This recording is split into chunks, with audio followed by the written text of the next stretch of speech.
what?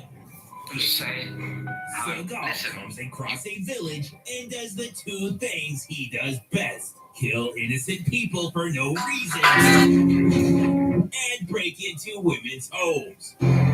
Still fine as hell, ain't you now? Turns out this woman, a third his age, that lives in Afghanistan, is his girlfriend. I missed you. I missed you too. For reasons that can't possibly make any fucking sense. But whatever, because Seagal's dark passenger catches up with him when they find a dead body and begin searching for him. While there's an infinite number of places someone Seagal's size could hide in this tiny little home, he knows that eventually they just might find him, so he comes up with a brilliant and realistic distraction. Is this what you want? Hot girl-on-girl action. Seagal truly gets Afghanistan. Anyways, the British Afghani terrorist is going to pay this guy we all forgot about, Henry, to drop biological weapons with the invisible plane. the price is right. Now, Seagal's in a race against time to steal the plane back, so he waits until the next day and makes his move. They're joined by this nose-picking guy that nobody cares enough to even question. They pull up to an agricultural checkpoint that's now magically behind them, and after stabbing these freedom-hating commies to death, it's now in front of them again. So Seagal shows off his expert driving by throwing it into fourth gear from a dead stop and flies right through that heavily fortified roadblock. They get spotted by someone, and the chase is on. But Seagal mindfucks them and is now the one doing the chasing. Then they do a mindfuck of their own and are now in a completely different vehicle chasing Seagal again. After some award-winning acting for his stunt driving, the other guys are in such awe that they crash into a tree. But they can't risk a transforming car becoming fully sentient, so they make the right choice and blow it the up. They make it to the terrorist base and do some crazy Mission Impossible shit to their high-level security system. Then they come up with a genius plan where Nose Picky distracts and kills everyone while Seagal sneaks in and flies away undetected. You got it, boss. So Seagal hides behind this tree while Nose Picky single-handedly takes out roughly 100 terrorists using hand-to-hand combat, guns, flash dance, and random fucking explosions. He then realizes he's too good for this movie and does a kamikaze charge on a fucking dirt bike while blowing everyone away with a full automatic.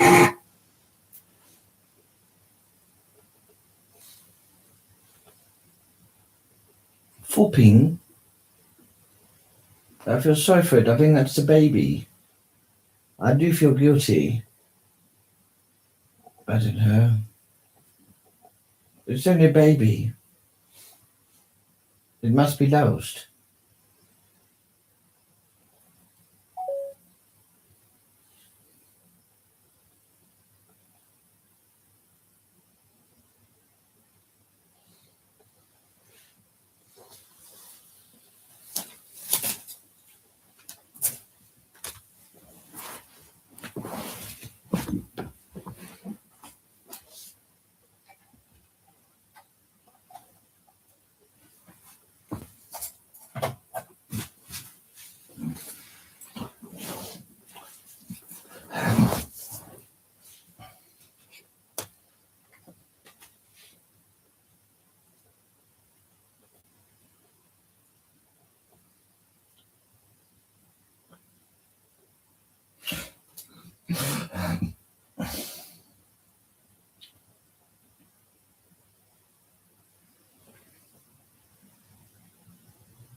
for nothing as a baby.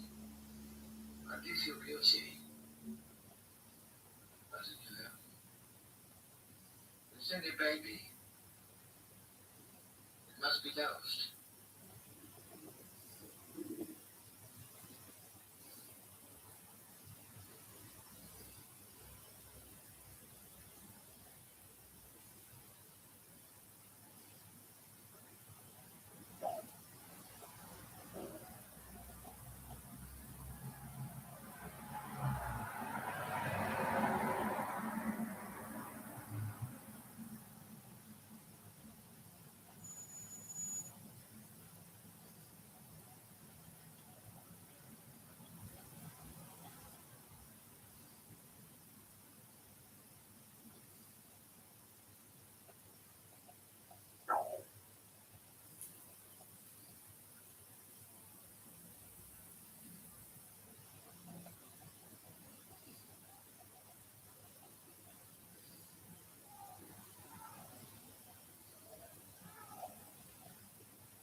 I've had the house again.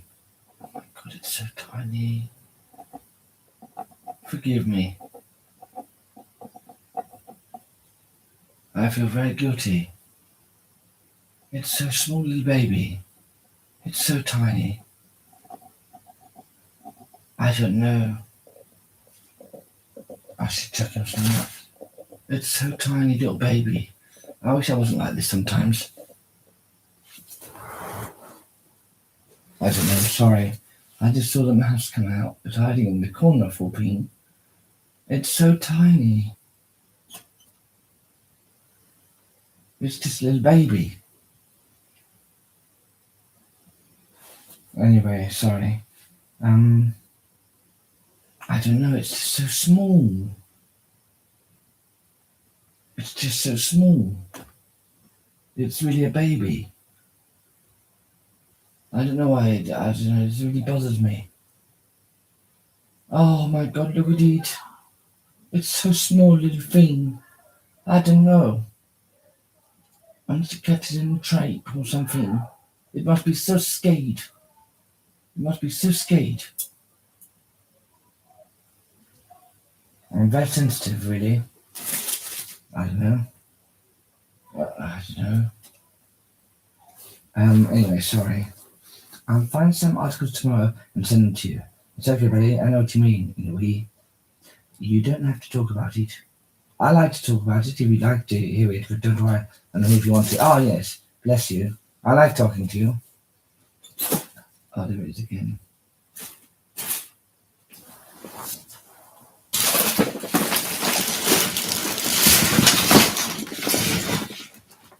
Sorry. Where is it? I don't know. I don't know. Right, sorry. Okay, I'll do that. I get preoccupied sometimes. My emotions.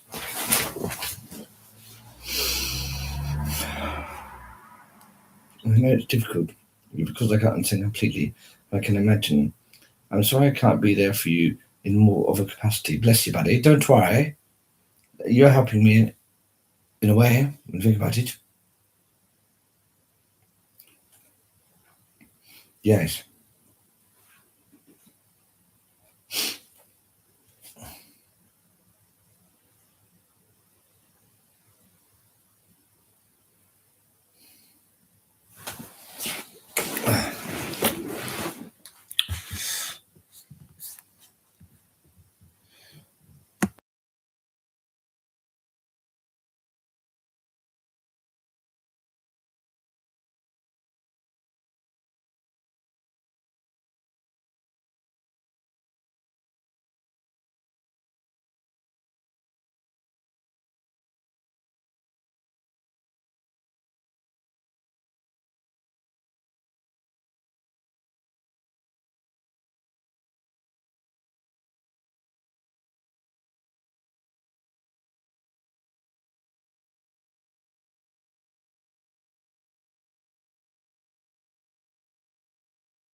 But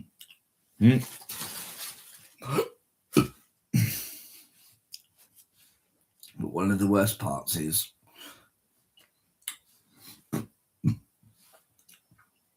it's shocking how easy people are to trace. Yeah. Yeah. No, it's not hard. As long as anyone connects to anything you're doing live or whatever, it doesn't matter. You can trace their IP. You just reverse the connection. It's dead easy. Yeah. Yeah. So you do it that way. Yeah. No, they'll have no idea. Yeah. They'll have no idea you're doing it. It's very easy to do. Yeah.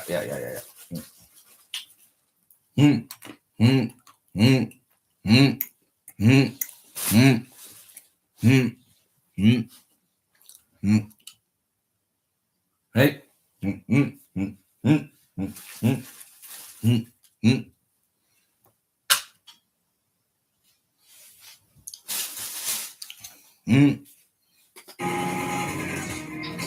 Before blowing himself and everyone within a 30-yard radius up. While that's happening, Seagal has a classic showdown where he uses a metal pole versus Rey Mysterio Jr., who's armed with a tripod. Yes, the entire fight is as stupid as it sounds. Then it turns out the traitor also backstabs the terrorists. And isn't gonna bomb anyone, so this entire movie is completely pointless. But whatever, so Seagal frees his partner. Should have just taken the plane to jail. Kind of not my style to leave people behind. He then immediately leaves him behind. I'm sorry, buddy, but I didn't make it. Oh well, Seagal's in the invisible plane, and the traitor goes after him in an F-16. If you're wondering why, who f***ing knows, it makes zero sense and the movie never explains it. It's an intense cat and mouse game. Try to luck out of this. Until Seagal does the insane move of just pushing the invisibility button and easily wins. And if you're wondering what happened to him, don't worry. The military ended up sending more planes and blew him the f*** up.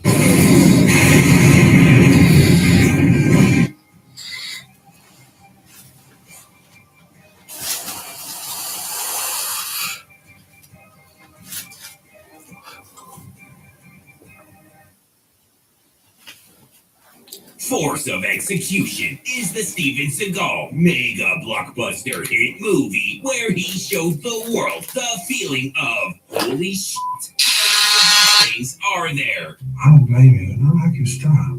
You. It starts off with a close-up of his not at all patchy goatee that he can definitely grow almost like a real person. Then he waddles inside Tell you a little bit about before your time. while explaining how much of an everyman he is. But my boy and I would send them all back dead in a box.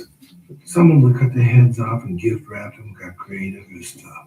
And isn't that something we can all relate to? Now, it's time for one of his hedonistic torture kills. But man, that was a long hallway, and he needs a breather. So if you could, Hello, buddy. I'm okay. That would be great. So why I'm don't not you too put good, to some- be honest, but Just kidding. I'll be okay.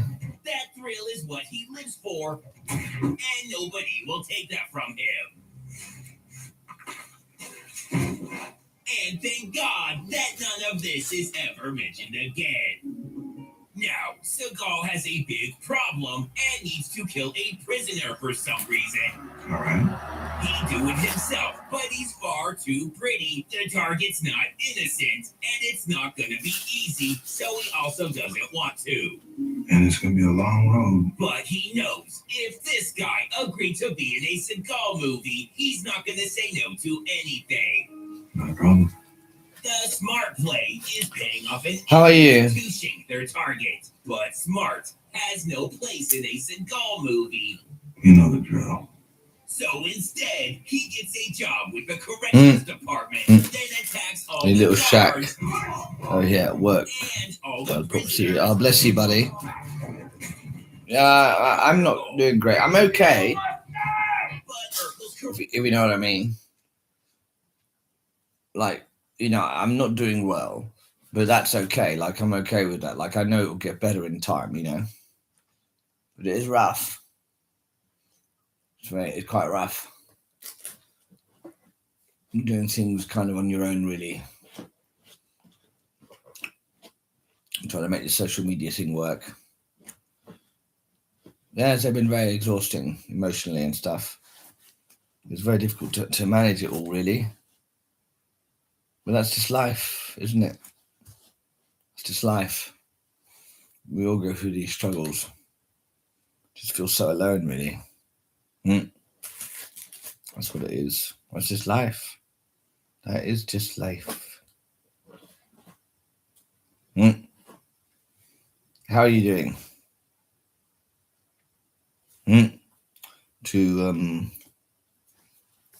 Starting to run on empty a little bit. Yes, I find it so hard to go to bed. I'm so anxious, even about going to bed. You're good. You can say we're not feeling good, buddy. That's also okay. You don't need to worry about me. People can say they feel very bad. People can cry in front of me. It doesn't bother me. It doesn't make me uncomfortable. Sure.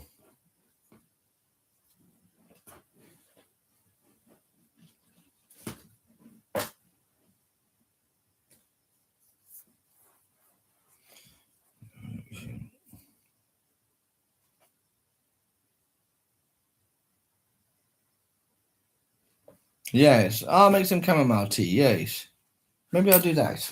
Good idea. Good idea, buddy. I'm going to make a tea.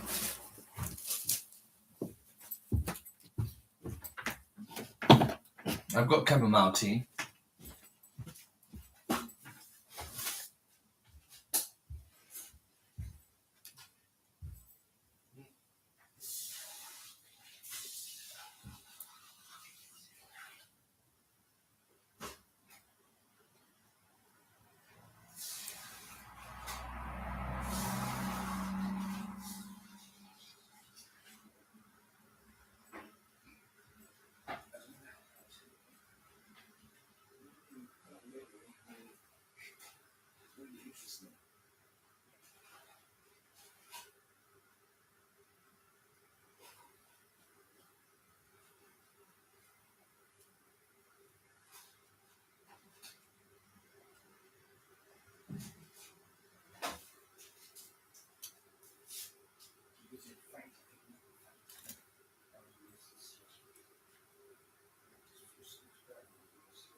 We've got chamomile tea here, buddy. Good idea. What does that sound?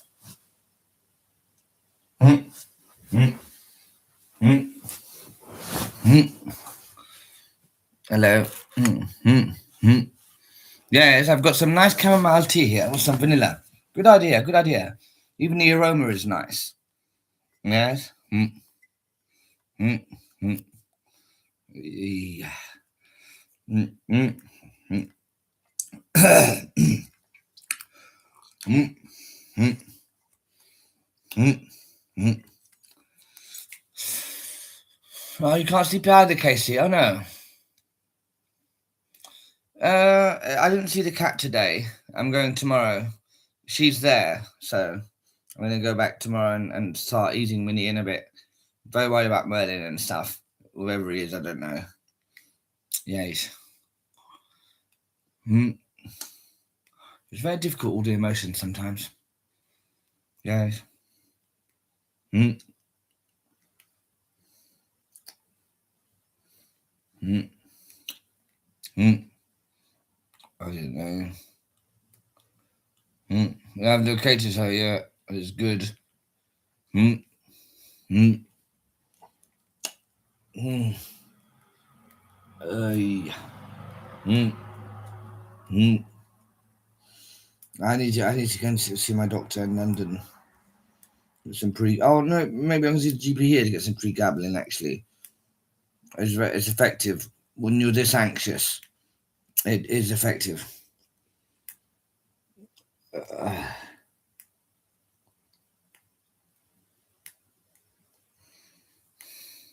Mm.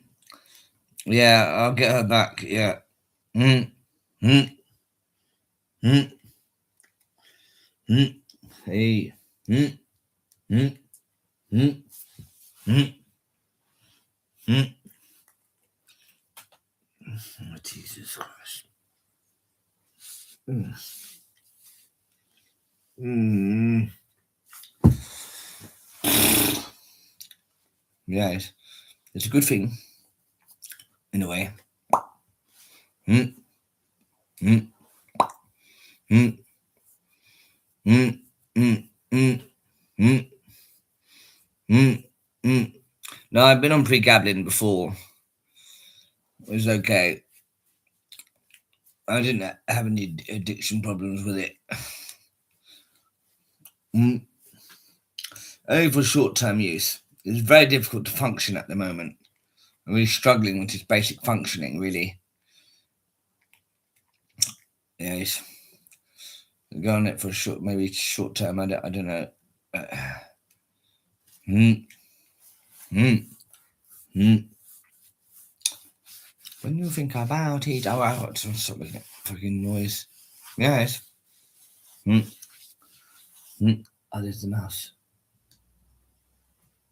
Okay. Oh, bless it. So small little thing. Bless it. It's so small. It's so small. Mm. Mm. With pregabalin and alcohol. She got kidnapped Milby by a woman when I was 18. Jesus Christ. That's fucking crazy. It was I essentially got kidnapped. Oh, fucking hell. That's crazy. Yeah. It's a crazy world in which we live, isn't it? It's a crazy world. Mm. Mm. Mm. Mm. Mm. Mm. Mm. Jesus Christ, that's fucking crazy, dude. What the fuck? How crazy is that? What a fucking crazy world in which we live. What a fucking crazy world, eh? That is fucked, isn't it? We're capable of being so cruel to one another, aren't we? Was that I don't know who the person was that saved me, but I'm so thankful. Yeah, isn't that crazy, huh? That must be a crazy story. It's amazing how cruel we can be to one another. It's amazing how cruel we can be to one another. Mm. Mm. It's crazy. Yes.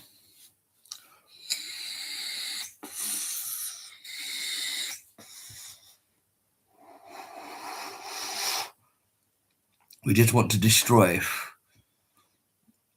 Yeah, bro. Like on 33, I went through some horrific shit. Yeah, horrific stuff. Yeah, it's terrible. Being held captive in any way is the worst thing in the world. To jail back in 2018 for glassing a guy in favor to save a woman. Yeah, it's funny, isn't it? How long were you jailed for? Such bullshit, isn't it? It's such bullshit. That's why something like that happens and the police come along. You have no idea what they're going to do.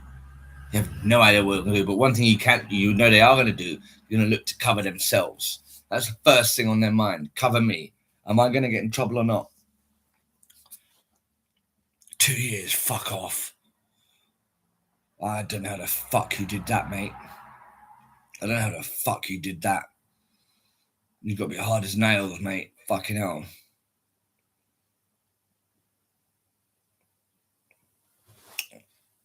Where you at? Oh, you don't have to answer if you don't want to. Prison is hell. Prison is hell on earth. It's hell. It's hell. It's fucking hell.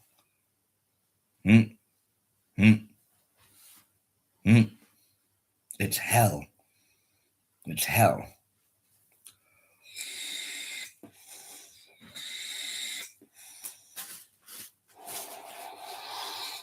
That's crazy. Most people I met in jail shouldn't have been there, in my opinion.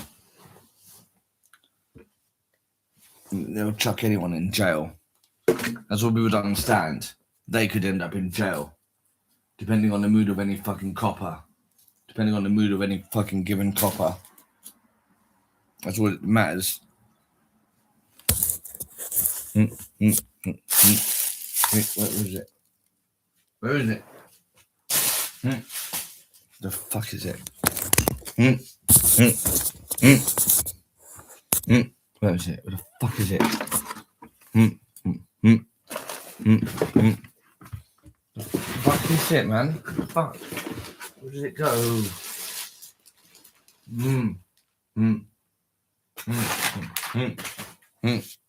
Where the fuck is it? Oh, it's corrupt.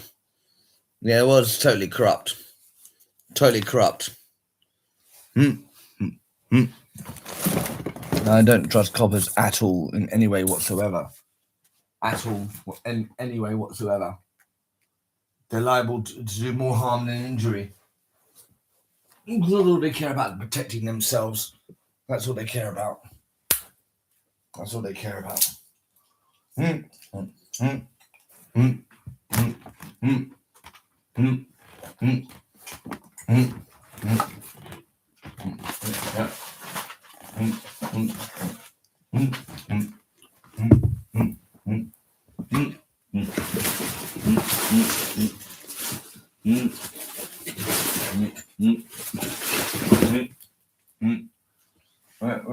is it? Where is it? Where is it? Where the fuck is it, man? What the fuck? Where's it gone? Where is it?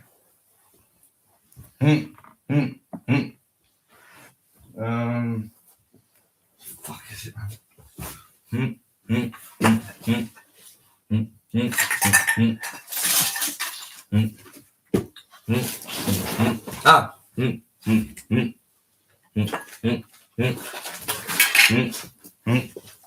Let's relax. Let's relax. Let's relax.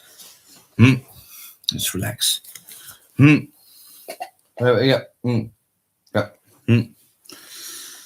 Yeah, the world's corrupt. The world's corrupt.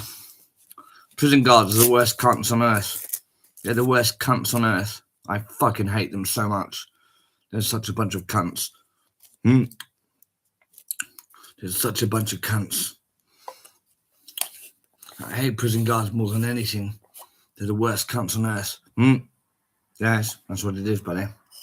That's just the way it is, in a way, when it's about it, yes. Also sad story. Also sad things, in a way. Well, you would have heard a lot more than me, being in prison. Just people banging on the doors all night, having a breakdown. Don't even blame them. The prison is so horrific. It's not an experience you can fucking convey to anyone. It's how you're treated.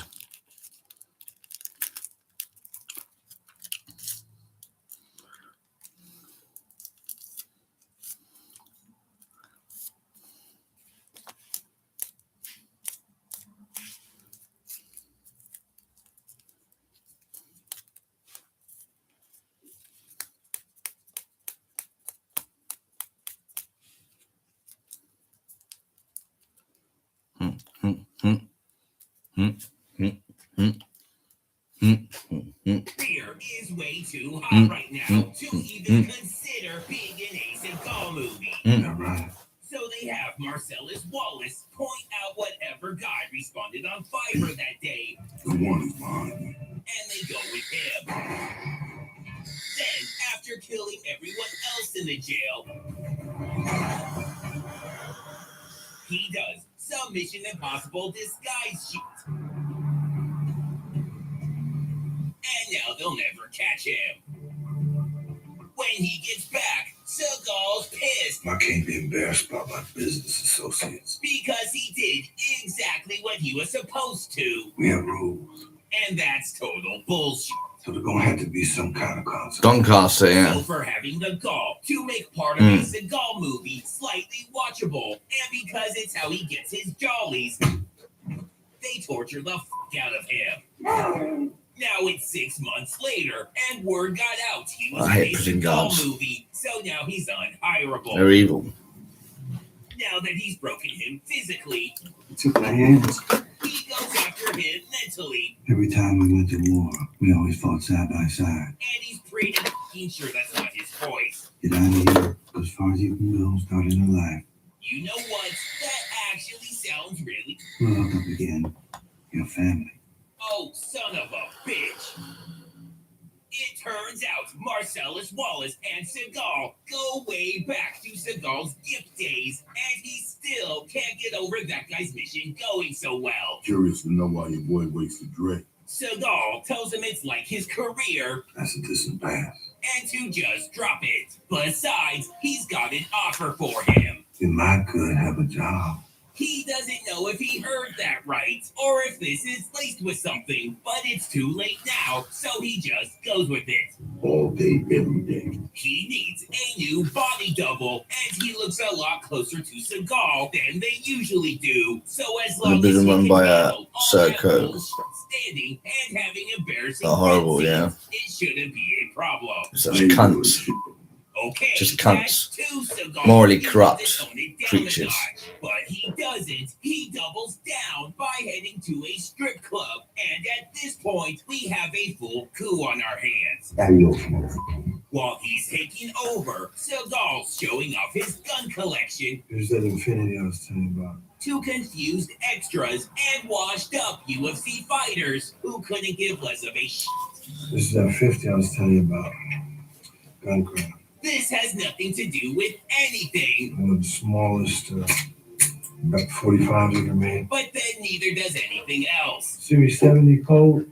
Because people who are paid to stand there is the closest thing to friends he'll ever have. Beautiful gun. This goes on for a while. Isn't that amazing? Meanwhile, after taking over the strip club with a Dia de Muertos squeaky toy, Marcellus Segalis goes after the chop shop we didn't know existed until right now. While casually walking through a mass murder crime scene and realizing they just threw the bodies over the fence, he calls Seagal Look, I just want to warn you. to let him know he's got some strong competition in the really stupid department. You have to warn me about nothing, man. I got no surprise coming. But while he's got you on speakerphone, Amazing. I lost like my buddy. Got almost 15 rounds in a 45.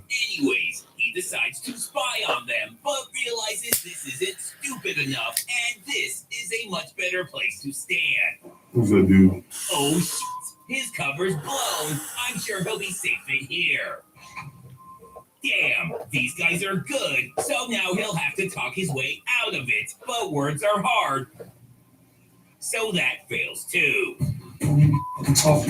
Asking the silent guy who he's talking to is a masterclass in stupid.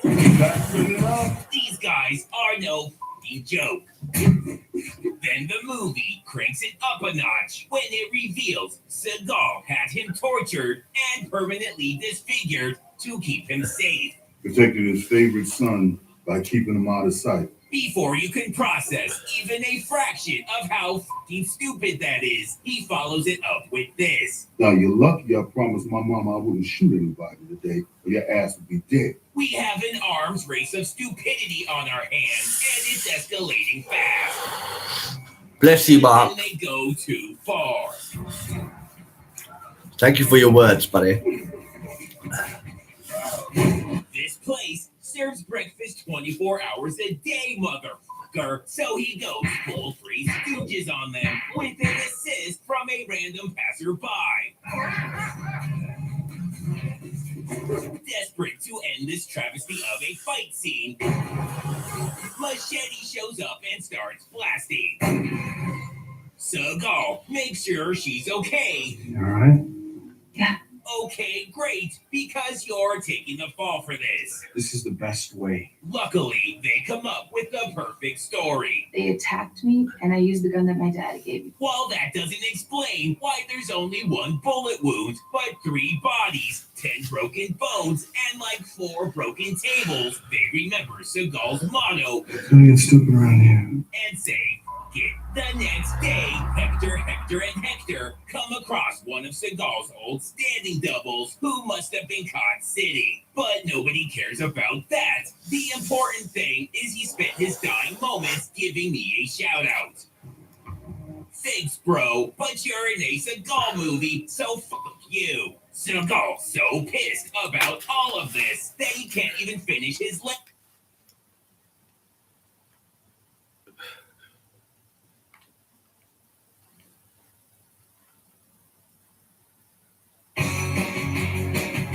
Our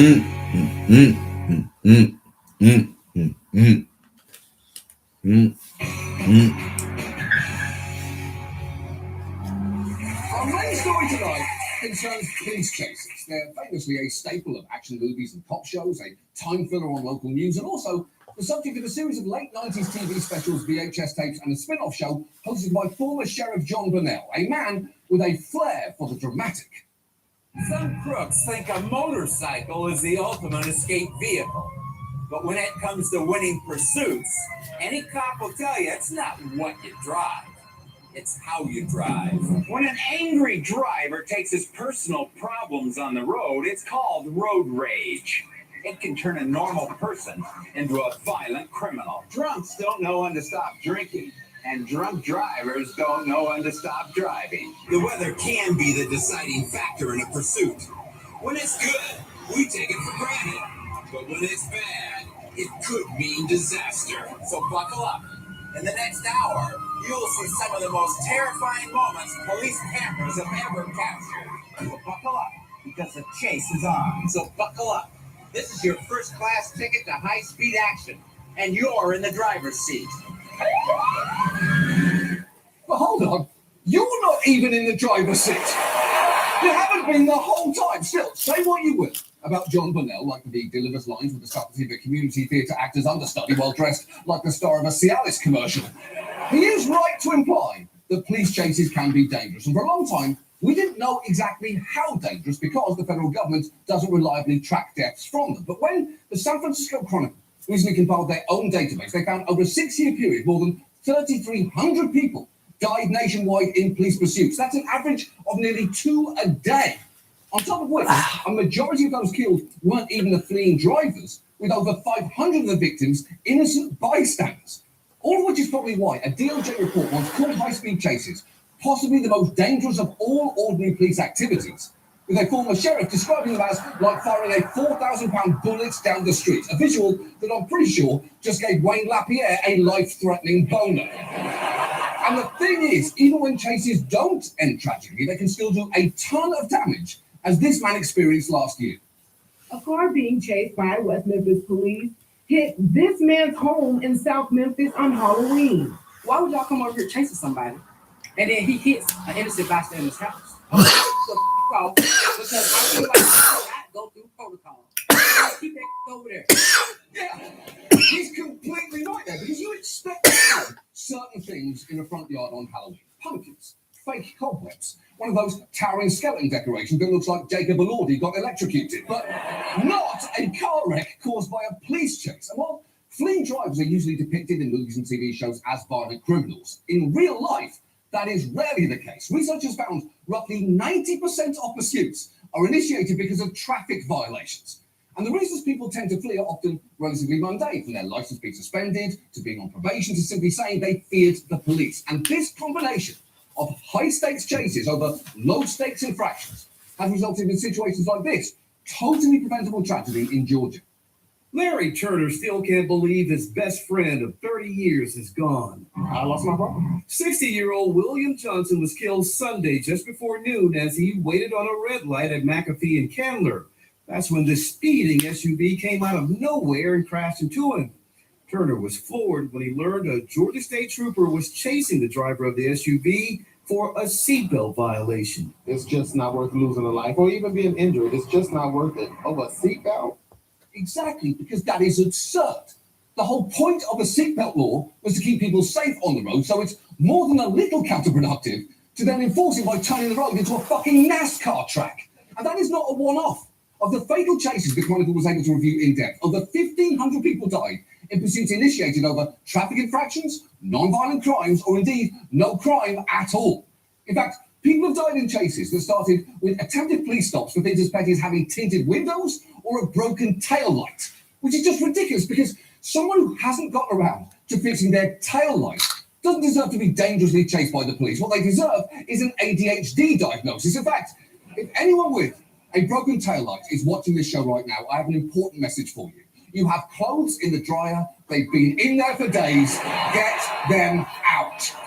So, given all of that, tonight let's talk about police chases, why they happen, and why the risks involved can massively outweigh the benefits. And let's start with the fact that police have been chasing cars basically since they were first invented. One of the first reported chases was in St. Louis in 1906 when a driver was pursued by what were delightfully known as skidoodle cops. Chases soon became prevalent across the country but started getting a lot more attention in the 90s, in large part thanks to this. Pursuits really became a thing with OJ. Simpson was in the driver's seat and received a report of a gun in the car. They predated OJ, but that kind of elevated the pursuit to something much larger. All I did was love that call. All I did was love it. That was the one that made everyone realize, wow, this is like this incredible spectator sport. Yeah, the OJ chase was one of those jaw-dropping moments in the history of TV, right up there with the moon landing, Nixon's resignation, and that time the Today Show anchors tried to dress up as the characters from the Peanuts comics and ended up looking like something from your darkest nightmares. The OJ chase attracted around 95 million viewers, ushering in a new era of police chases becoming entertainment. For a while, one officer in California even ran a paid service that alerted subscribers when a live pursuit was on TV. And people still love watching them. In 2023, Pluto TV launched a 24-hour chase channel, which sounds about right, doesn't it? The sentence, Pluto TV launched a 24-hour police chase channel, is the exact type of depressingly accurate nonsense sentence that just permeates our world right now. You know, like the Hawk Tour Girl was in the pilot of Chad Powers on Hulu, or Jimmy Fallon and Malala did Bees in the Trap on TikTok. If you'd said those words to me 20 years ago, I'd have thought I was having a stroke. And sometimes even the participants in a chase seem to realize that they're part of a media event. Last year, there was a crazy pursuit. These guys were doing donuts on Hollywood Boulevard. Whoa, they're trying to have a good time right now. What? And then they ended up going by restaurants where people were watching it in a bar, and people would run out on the sidewalk and cheer them on as they were going. And the TMZ tour bus tried to stop them on the freeway. Yeah, are they going to stop it? And one of the guys threw a sandwich at the TMZ bus. How's this for only an LA moment? It doesn't get more Hollywood than that. Okay, first, regarding the donuts, hell yeah. And two, I would say that's the most fucked up thing TMZ has ever done. But remember, it did publish the headline, Jerry Sandusky feasting on wieners behind bars. So let's call it a close second. But obviously, chases don't just take place in LA, they happen all over the country. And that brings us to an important point, which is that depending on where you live, the policies governing them can vary widely. There are no mandated national standards, so in general, the nearly 18,000 law enforcement agencies across the US set their own chase policies. Now, some only allow officers to pursue suspects for serious crimes. For instance, one department in Minnesota even created this helpful acronym. SHARP helps officers determine when to pursue. The acronym details the crimes where officers can continue chasing a fleeing car if they know the person driving it is wanted for sexual assault with a weapon, homicide, assault in the first or second degree, aggravated robbery, or kidnapping. Yeah, that's a pretty good acronym, isn't it? And how excited were they when they realised they could write aggravated robbery as robbery aggravated only? Just hours of people trying to make shack work before one genius changed everything. But other departments give officers more leeway to chase people for non-violent offences like stolen cars and drug-related crime, while others give even broader discretion. The Georgia State Patrol, for instance, doesn't restrict pursuits at any speed, under any weather or traffic conditions, or for any charge, which probably explains why people died in Georgia more often as a result of police pursuits than in any other state. And in many places, police are allowed to make chases even riskier by conducting what's known as a pit maneuver, or precision immobilization technique. It was adapted from a tactic in stock car racing known as the bump and run, which I know sounds like a hazardous sex position that's essentially just doggy style on a moving treadmill, but it is actually when the police use their vehicle to intentionally make contact with the rear side panel of a fleeing car, causing it to lose traction and spin out. It is incredibly dangerous, especially at higher speeds, when it can cause vehicles to roll over, greatly increasing the likelihood of injury or death. Which is what makes it so incredible that some police departments have put out videos of their officers excitedly talking about how fun it is to train on the procedure. You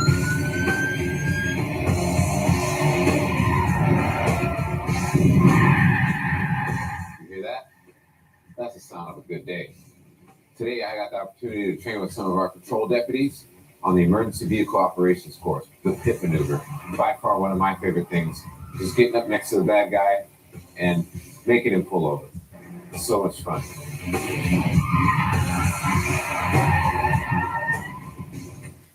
Cool. And look, to be fair, calling spinning a car out so much fun does make total sense if what you are doing is playing Mario Kart. But in real life, it is worth remembering there's going to be an actual person in that bad guy's car and not a cartoon sex criminal.